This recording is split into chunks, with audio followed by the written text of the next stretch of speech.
Hello again, Mark Moritz, your host for Along the Rock, our semi-regular podcast. And my guest today, Jacqueline Donaldson, who's the executive director of the Rock River Hospice and Home in Sterling.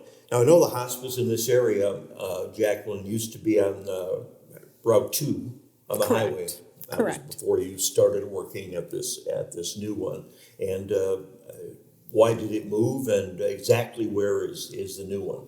So it moved in 2017 when they built our new location, because we have an inpatient facility now. So it's a 6-bed inpatient hospice facility. And our offices then are attached to that same building. So it's one big building for all of us. And we're located at 2706 Avenue E in Sterling. It's across from the YMCA, kind of. We're across the street from them. Yeah, an area that's started to develop Yes. really Yes. quickly, and with some very large buildings. Hospice. Most people, I think, have a general idea of what it's all about. But how is it different going to a hospice than it would be by saying, well, I don't want to die in the hospital and I don't want to die at home, so why is the hospice a more ideal place for me to decide to do that? Well, so hospice is also in the home. So we do that as well, where we do go into their homes and patients can live out their last days in their home.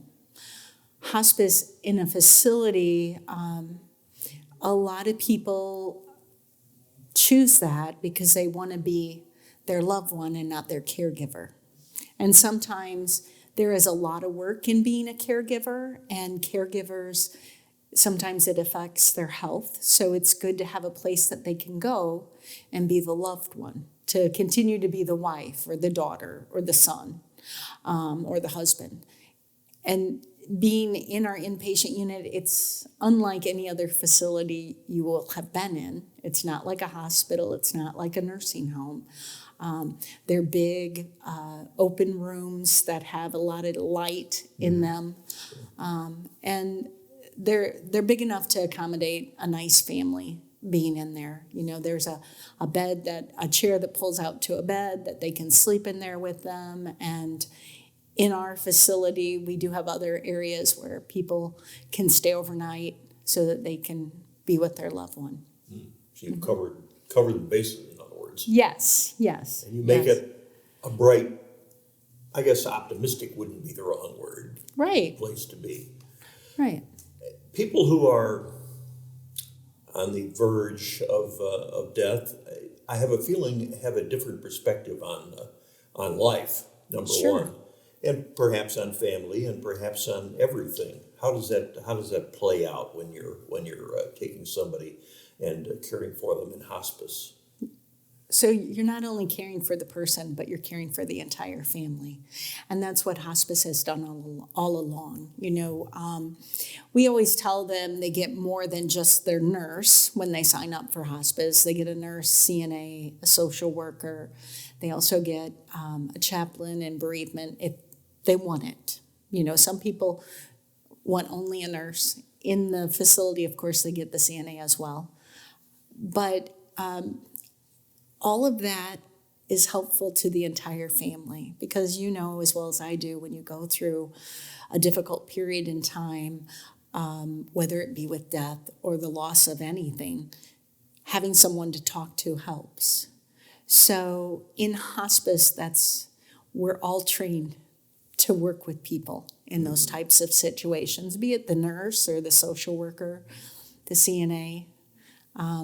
We all have that listening ear, and we all have been taught how to help those people. And truly, a nurse is not going to be the social worker. A nurse is not going to be the bereavement counselor.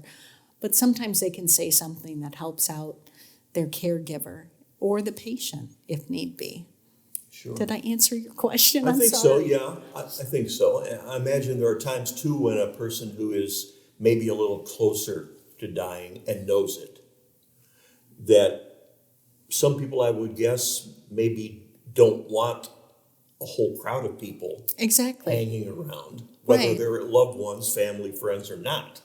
I know my my mother, who died of cancer, was like that. In fact, she never wanted even her best friends to, see her in that condition, if you will. Right, and there are people like that, Mark. I would tell you that I always explain to families, a lot of times they'll say, we've been here, we're waiting, we don't know what's taking so long. And I said, sometimes they want to be alone. They want to save you that burden of watching them die, and they want to be alone. So tell them you're going to go get a cup of coffee, and you'll be back in 10 minutes. And sometimes it takes that for the patient to finally relax and die. They want to protect their loved ones. Right. So it is true, there are people that don't want a room full when they die. And we have to kind of listen for that. Yeah. Well, it must be difficult sometimes to be sensitive enough to know when that's coming. Right. Well, and as I tell everyone, nobody knows. We are all practicing medicine here. Sure. That there are no absolutes. And even though it's happened this way in the past, there are signs and symptoms. But sometimes they surprise us. They last longer, or suddenly they die. Not that being on hospice, it's a surprise. But sometimes there are no indications, and suddenly they're gone. And sometimes I have heard, and my mother-in-law, in fact, is in hospice in a nursing home in Morrison. She's 98. But sometimes there are, I guess, times when there'll be a physical rally, if you will. Oh, yes, absolutely. We always say, oh, it's a rally day. And usually that's followed by a sharp decline. So, because they'll be like, wow, they were up and walking around, and we're like, oh, yeah, enjoy that day, Yeah, it may be followed by less energy than they had. Well, a lot of times, it's amazing what happens as you watch people as they near end of life. I've heard stories of patients that were hard of hearing, and they had that rally day and they could hear their loved ones talking to them, something that their loved ones were amazed at. So anything is truly possible as they get to the end of life. Yeah. Is there a typical length of time when a person is cared for and treated in a hospice setting? Sure. So generally, a physician has to state that based on their condition at the time that they're seeing them, if it would, continue in that same trajectory, that in 6 months or less, they would not believe they'd still be alive. So they sign that. They sign a statement saying, I believe that they're appropriate for hospice due to blah, blah, blah, 6 months or less. Now, again, some people get on hospice and thrive, and they do so well that we graduate them. And I always tell them, that's a good thing. That's a certificate you want to have, right? So you send them home if they're at the... Right. We have done that. Absolutely. Because sometimes it's the fact that, it's one doctor looking at the medications, and maybe they're taking a couple of things that they don't need to. And sometimes we take those away, and they just do better. Are there a number of times, or let me ask you this, are there a lot of times when a doctor is called in to help the nurse and the social worker and all the other staff members? So our doctor, we discuss patients every 2 weeks. So we have a meeting that the doctor is there, the nurses, the social workers, CNAs, everyone, discussing the patients. So he's also in the facility then seeing all the patients that day. Also, if we need the doctor, it's a phone call away, and we discuss what's going on with the patients. And if need be, if we need them to have eyes on, as long as we've had the form signed, a lot of times they do the telehealth where they can see the patient. Okay, yeah. And forgot about that. Mm-hmm. Yes, so yes, they're always involved. They're just a phone call away. Mm-hmm. Okay. You told me before we started recording that your limit for patients in the actual hospice building is 6, you said, I think? That is correct, yes. Okay, I imagine it would happen from time to time that you can't make that number, meaning you've got too many people who have applied. Yes. So what happens? What happens then? So, we put them in the order that they come in, and we put them on a waiting list. And we always say, we don't know from hour to hour when we'll have more availability. Sure. But we always, we touch base with them every day to let them know what's going on, if it looks like we'll have an opening. Mm-hmm. And I suppose there are some explanations as to what they have to do if they're going to be at home instead. Exactly. At least for a while. Mm-hmm.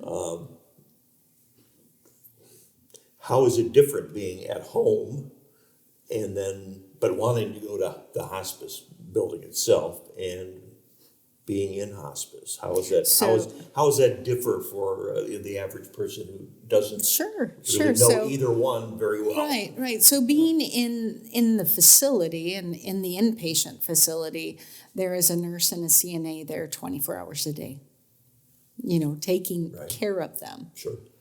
In the home, a nurse and a CNA will visit, and their visits are anywhere from 30 to 60 minutes at a time. Mm-hmm. Now, the nurse is available on call 24 hours a day, 7 days a week, 365 days a year. But the main caregiver has to be, a loved one or someone they hire, because we're not in the home all the time. That is the main difference. Okay. Do you have recommendations of people who have been through hospice training, for instance? If they're an RN at a hospital or a clinic, and they're not really familiar as much as you'd like them to be with end of life issues, do you have a list of recommended caregivers, nurses? So we have a list of caregiving agencies in the area that we give to our patients and their families, if that's what they're choosing to do. Mm-hmm. We have different agencies we work with. Is there ever a time when a hospice patient or resident will become so bad physically that they have to leave and go to the hospital? So that's a decision that the family makes. Right. If they feel that they do want them to go to the hospital, I would tell you, I've worked in hospice for over 15 years. Okay. And, I've had patients in the home fall and break something. Well, then they absolutely have to go to the hospital, right? And if they've broken a hip, they usually have to come off of services, because a hip would be usually a surgical repair, and then they would want to rehab them a little. Now, maybe not. But usually when it's that big of a thing, a patient will go off of hospice to get that kind of treatment. I've had patients fall and maybe fracture a wrist and go to the ER and get that taken care of. Or someone that has fallen out of bed and even in a facility, and maybe they need stitches, so they'll go to the hospital. And some families decide, they've been on hospice a while and something happens and they're like, we really want to take them off services and take them to the hospital and just have them thoroughly checked out. And, that's their right. Sure. So yes, that happens a lot. Yeah. Mm-hmm. Thank you for coming up. Nice to meet you. Thank you, Mark. It's a decision that, as you know, can't be easy either way. I guess the choices are, 3 ways: home, hospice, or hospital in some cases. My parents both decided to stay home.